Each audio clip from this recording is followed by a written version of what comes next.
आप सभी ने हमारी रूस की वीडियो पर बहुत प्यार दिया, जिसके चलते हमने सोचा क्यों ना रूस की तरह एक और बेहद ही सुंदर देश के बारे में जाना जाए, उसे समझा जाए। दोस्तों, आज हम फिर पहुंच चुके हैं यूरोप के एक शानदार देश की तरफ, जहां की महिलाएं इतनी ज्यादा खूबसूरत हैं कि उन्हें कोई पहली नजर में मॉडल ही समझ लेता है, क्योंकि इनके चेहरे की रंगत और सुनहरे बाल कुछ इसी तरह दिखाई देते हैं। यहाँ तक कि इस देश की सरकार ने तो यहाँ तक कह दिया है कि हमारी महिलाएं किसी भी दूसरे देश के पुरुष से शादी नहीं करेंगी। यहाँ तक ही बात खत्म नहीं होती, महिलाओं को तो दूसरे देश में भी जाने से कभी कभी रोक दिया जाता है कि वो कहीं दूसरे देश में जाकर शादी ना कर लें। लेकिन इस देश की महिलाओं को अगर कहीं के पुरुष सबसे ज्यादा पसंद आते हैं तो वो कोई और देश नहीं बल्कि अपना भारत ही है। इसीलिए तो इतनी पाबंदी होने के बाद भी ऐसी कई 30 से 40 साल की महिलाएं हैं जिन्होंने भारतीय पुरुषों से शादी करी है। इस देश का इतिहास, संस्कृति, कला, इमारतें और यहाँ के लोगों की जीवन शैली किसी को भी आकर्षित कर जाती है। तभी तो यहाँ हर साल लाखों टूरिस्ट पहुँचते हैं इस खूबसूरत से देश को देखने। इतना ही नहीं, इस देश में अगर कोई महिला पहले बच्चे को जन्म देती है तो उसे 7 लाख रुपए दिए जाते हैं। दोस्तों, हम बात कर रहे हैं बेलारूस देश के बारे में। रूस के बारे में हम पहले वीडियो बना चुके हैं, तो आज की वीडियो बेलारूस पर जानेंगे इस बेहद ही दिलचस्प देश को करीब से। लेकिन उससे पहले आप सभी से रिक्वेस्ट है, वीडियो को एक लाइक कर चैनल को सब्सक्राइब कर लें ताकि हमें मोटिवेशन मिलती रहे ऐसे ही और देशों की जानकारी सभी तक पहुंचाने के लिए।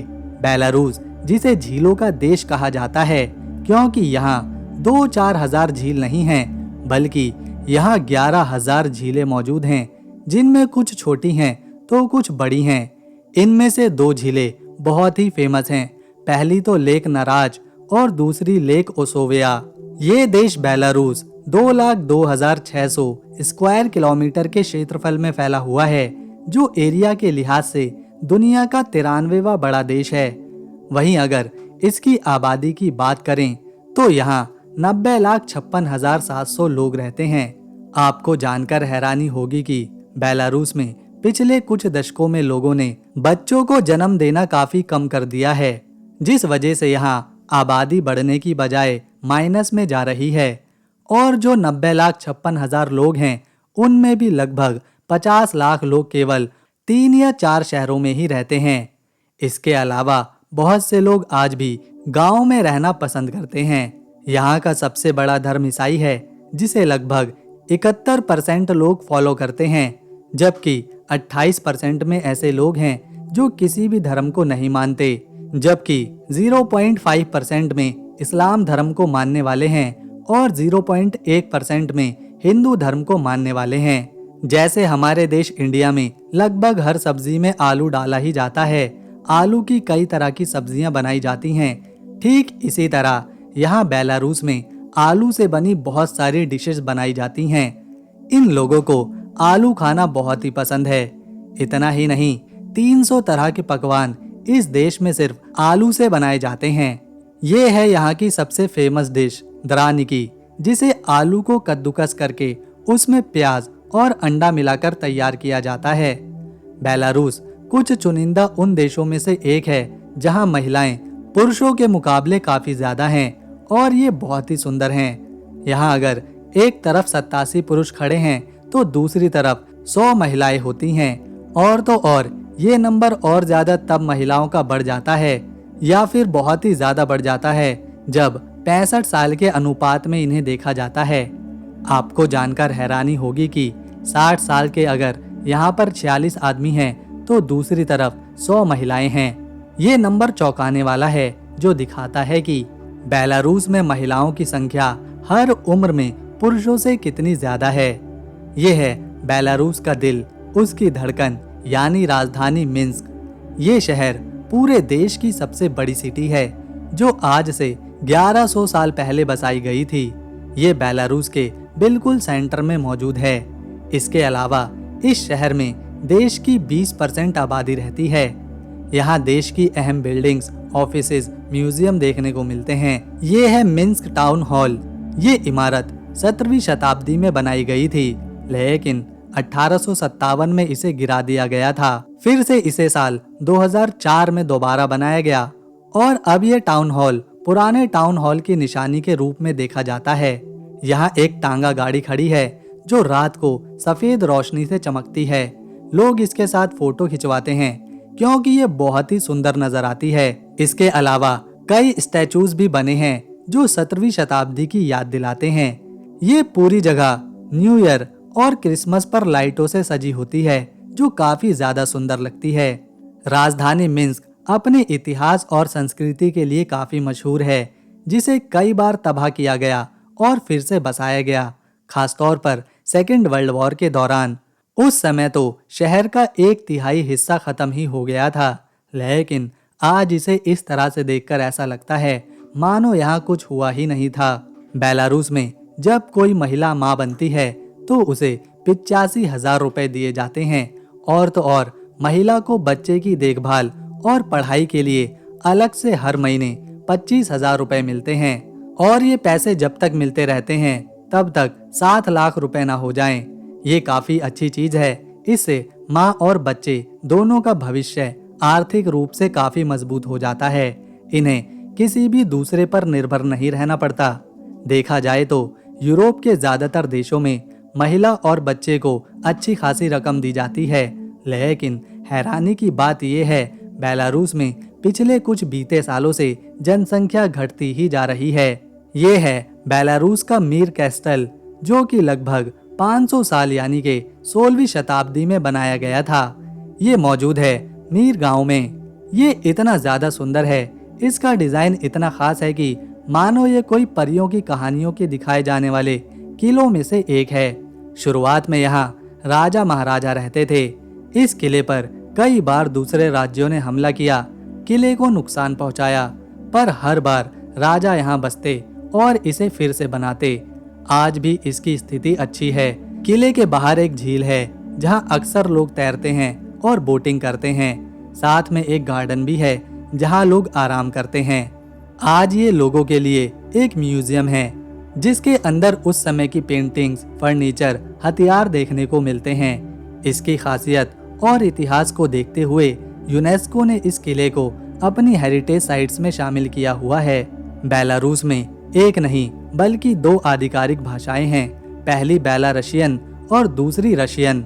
कम लोग हैं जो बेलारशियन बोलते हैं, लेकिन रोजमर्रा की जिंदगी में ज्यादातर लोग रशियन भाषा का ही इस्तेमाल करते हैं। बेलारूस एक लैंडलॉक कंट्री है, यानी कि इसके चारों तरफ कोई ना कोई देश आता है।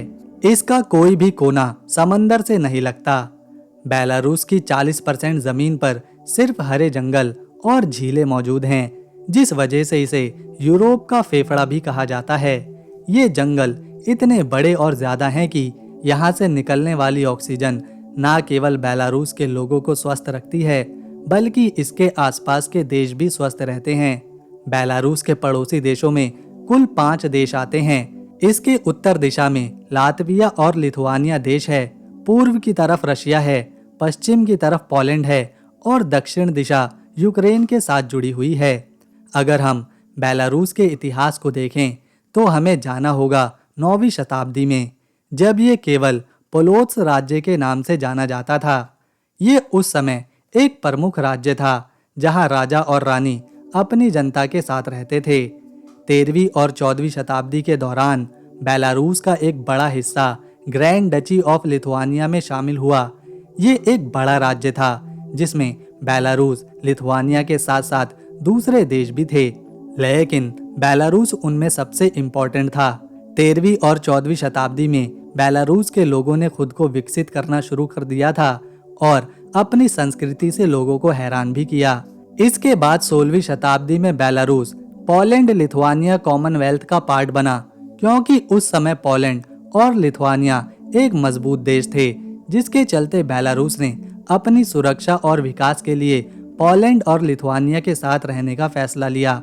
लेकिन जब 18वीं शताब्दी में पोलैंड और लिथुआनिया कमजोर होने लगे तो फिर बेलारूस रशियन अंपायर का हिस्सा बना। 1795 तक पूरा का पूरा बेलारूस रशियन अंपायर में शामिल हो चुका था। कई सालों तक बेलारूस के लोगों पर रशियन अंपायर ने राज किया, उनके कायदे नियम कानून माने। 1917 में जब रशियन रेवोल्यूशन हुआ, तब बेलारूस ने भी अपने लोगों के लिए एक अलग देश बनाने की कोशिश करी, जो असफल रही। लेकिन 1922 में बेलारूस सोवियत यूनियन का हिस्सा जरूर बन गया। बेलारूस सोवियत यूनियन का एक अहम हिस्सा था। ये उस समय Byelorussian Soviet republic के नाम से जाना जाता था। सेकेंड वर्ल्ड वॉर का टाइम बेलारूस के लिए बहुत बुरा था। जब नाजी जर्मनी ने यहाँ पर कब्जा कर लिया, तब यहाँ पर बहुत तबाही हुई थी। बेलारूस के कई शहर तबाह हो चुके थे और राजधानी मिन्स्क का ज्यादातर हिस्सा मलबे के ढेर में बदल चुका था। बेलारूस के लोगों ने नाजी कब्जे के खिलाफ लड़ाइयां लड़ी, जिसमें हजारों लोगों को अपनी जान गंवानी पड़ी थी। साल 1991 में सोवियत यूनियन टूटने के बाद बेलारूस को आज़ादी मिली और ये एक स्वतंत्र देश बना। यही वजह है यहाँ के लोग बेलारूसियन और रशियन भाषा बोलते हैं। आज ये देश अपने इतिहास और संस्कृति को संभालते हुए एक विकसित देश बनने की ओर जा रहा है। ये है यहाँ की करेंसी, जिसे बेलारूसियन रूबल कहा जाता है। इसका सिंबल BR है, जो कुछ इस तरह से लिखा जाता है। भारत के 25.5 रुपए एक बेलारूसियन रूबल बनते हैं। ये है मिन्स्क मेट्रो। इसे बनाने की शुरुआत हुई थी 1970 में, जो 14 सालों बाद बनकर तैयार हुई और 1984 में इसे लोगों के लिए खोल दिया गया था। इस मेट्रो में मेनली 2 लाइन चलती हैं, एक तो ब्लू लाइन और दूसरी रेड लाइन। पूरे शहर मिन्स्क में 29 मेट्रो स्टेशन हैं, जो पूरे शहर के अलग अलग हिस्सों को आपस में जोड़ते हैं। भले ही ये मेट्रो स्टेशन 1984 में खोला गया हो, लेकिन आज भी ये नया ही लगता है। बेलारूस में यूरोप के दूसरे देशों के मुकाबले टैक्सी से सफर करना काफी सस्ता है। 7 से 8 किलोमीटर का सफर टैक्सी से अगर कोई यहाँ पर करता है तो उसे केवल 75 या 80 रुपए ही देने होते हैं। यहाँ जब सर्दी का मौसम आता है तो तापमान -15, -20 या -30 तक भी चला जाता है। चारों तरफ इतनी स्नोफॉल होती है कि सड़कों पर बर्फ की चादरें बिछ जाती हैं। घर के आगे बर्फ के पहाड़ खड़े हो जाते हैं। कपड़े सुखाने के लिए बंधी रस्सियां बर्फ के तार में बदल जाती हैं। चारों तरफ सिर्फ बर्फ ही बर्फ। गांव और शहर सफेद रंग में बदलने लगते हैं। बाहर निकलना मुश्किल हो जाता है। यहाँ पर जमा देने वाली सर्दी होती है।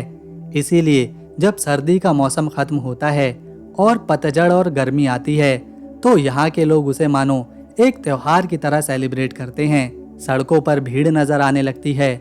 लोग झील किनारे जाते हैं, वहाँ घंटों धूप का आनंद लेते हैं। साफ सुथरे पार्क, झीलों का पानी और महीनों बाद खिली धूप को देखना यहाँ लोगों को बहुत पसंद है। बेलारूस के लोगों को पढ़ा लिखा माना जाता है, इसीलिए देश की लिटरेसी रेट 99.8% की है। राजधानी मिन्स्क में एक खूबसूरत 23 मंजिला लाइब्रेरी भी है, जहां दुनिया भर की किताबें रखी हैं। 2022 में इस लाइब्रेरी पर भारतीय झंडा भी लाइटों की मदद से दिखाया गया था। इस लाइब्रेरी की शेप एक डायमंड की तरह है। ये इस बात को दर्शाता है कि बेलारूस और भारत के रिश्ते कितने अच्छे हैं। यहाँ बच्चों को स्कूल भेजना अनिवार्य है। यहाँ एक भी बच्चा ऐसा नहीं है जो स्कूल ना जाता हो। बेलारूस में शिक्षा पूरी तरह से मुफ्त है। प्राइमरी, सेकेंडरी और यूनिवर्सिटीज में पढ़ने की कोई फीस नहीं है। हालांकि यूनिवर्सिटीज में कुछ फीस ली जाती है, लेकिन ये इतनी कम होती है कि इसे लोग आसानी से भर सकते हैं। बेलारूस में मेडिकल सेवाएं भी काफी हद तक फ्री हैं। यहाँ दवाइयाँ, इलाज मुफ्त होता है, लेकिन कई बार अस्पतालों में भीड़ रहती है, जिस वजह से लोगों को दिक्कतों का सामना करना पड़ता है। यूरोप के ज्यादातर देशों में अब मौत की सजा नहीं सुनाई जाती, ज्यादा से ज्यादा उम्र कैद मिलती है, लेकिन बेलारूस में आज भी मौत की सजा सुनाई जा सकती है। अगर कोई ऐसा अपराध करता है कि उसे सजा के तौर पर मृत्यु दंड मिले, तो यहाँ के कानून के मुताबिक उसे सजाए मौत दे दी जाती है। ये है इस देश का एक खास शहर ब्रेस्ट, जो कि सेकेंड वर्ल्ड वॉर की याद दिलाता है। जहां कई म्यूजियम हैं और यहां पर उस दौर के टैंक्स देखने को मिलते हैं। बेलारूस की जंग में शहीद हुए लोगों के स्ट्रक्चर हैं जो उनकी याद को जिंदा रखने के लिए बनाए गए हैं। भले ही ये देश क्षेत्रफल में छोटा है, लेकिन यहाँ के 99% लोगों के पास रोजगार है। केवल 1% लोग ही ऐसे हैं जो बेरोजगार हैं। ये है दुनिया का सबसे बड़ा डंपिंग ट्रक। इसे बेलारूस में ही बनाया गया था। ये ट्रक एक घर जितना बड़ा है। इसमें एक बार में कई टन मलबा या फिर सामान रखा जाता है। इस डंपिंग ट्रक का नाम है बेलास 75710। ये ट्रक एक बार में 500 टन जितना वजन उठाने में सक्षम है। साल 2015 में एलेक्जेविम ने लिटरेचर के फील्ड में बेलारूस की तरफ से नोबेल प्राइज जीता था। ये एक फेमस राइटर हैं। इन्होंने अपनी लिखी किताबें, जिसमें सोवियत यूनियन का टाइम, समस्याएं और मानव अनुभवों पर बहुत अच्छा लिखा है। इस देश की सबसे ऊंची जगह जर्जिंकी है। इसे द होली माउंटेन के नाम से भी जाना जाता है। बेलारूस का मेडिकल सिस्टम इतना अच्छा और सस्ता है कि यहाँ दुनिया भर से हर साल 2 लाख लोग सिर्फ अपना इलाज करवाने आते हैं। यहाँ के लोगों को वोदका पीना बहुत पसंद है। बात चाहे जो भी हो, वोदका जरूर शामिल करी जाती है। इससे इन्हें थोड़ी राहत मिलती है ठंडे मौसम में, और ये यहाँ की परंपरा का एक हिस्सा भी है। बेलारूस की जमीन काफी उपजाऊ है। यहाँ जंगलों की कोई कमी नहीं, तभी तो ये देश दूसरे देशों को लकड़ियाँ एक्सपोर्ट करता है। इसके अलावा गाड़ियों के पार्ट्स और इलेक्ट्रॉनिक आइटम भी। यहाँ के लोग अपनी मेहमान नवाजी के लिए भी जाने जाते हैं। चाहे किसी को रशियन भाषा आए या ना आए, फिर भी ये लोग उसकी मदद करने को तैयार रहते हैं। कई बार तो टैक्सी ड्राइवर टूरिस्टों से किराया भी नहीं लेते और बिना पैसों के ही मेहमान को उसकी डेस्टिनेशन तक पहुंचा देते हैं। बेलारूस में एक आम नागरिक हर महीने 25,000 से लेकर 30,000 रुपए कमा ही लेता है, जबकि आईटी सेक्टर से जुड़े लोग 50,000 रुपए तक कमा लेते हैं। ये देश इतना खूबसूरत है कि यहाँ हर साल लगभग 24 लाख लोग सिर्फ घूमने आते हैं। राजधानी मिन्स्क की नाइट लाइफ के बारे में क्या ही कहना।